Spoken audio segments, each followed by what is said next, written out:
Accepting. Well, there's a lot of talk these days about accepting yourself, knowing your worth, and rightly so. Don't get me wrong. But it's a tricky one because we're in a time that has never been so individualistic, whilst we are also in a time like no other, when it is so vital that we live sacrificially as part of a connected society, an interdependent world. But the two things aren't opposites. It's not either look after yourself or look after others. As with so much, it's about balance. In fact, learning to accept and love ourselves is a huge part of being able to serve other people. When we give of ourselves sacrificially out of resentment and self-loathing, we are so often trying to earn acceptance, prove we're not as rubbish as we might feel that we are. And that's not sustainable.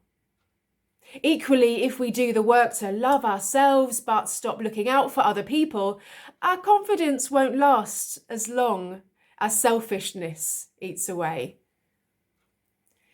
For people like Mary Magdalene in the Holy Week story, accepting that she was important and vital and had a voice was going against what society told her.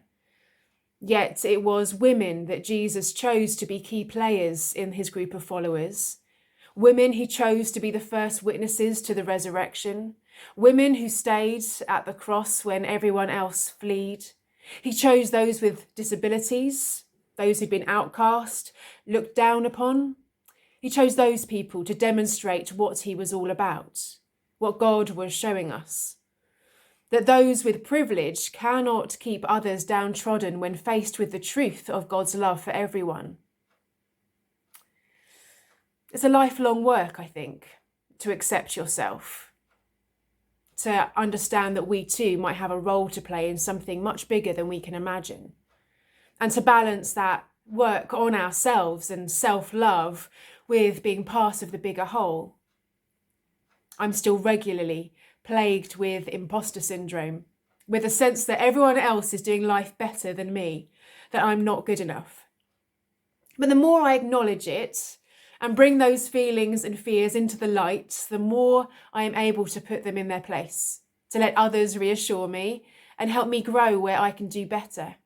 The more I try and tell myself what I wholeheartedly believe is true for everyone else, you are enough.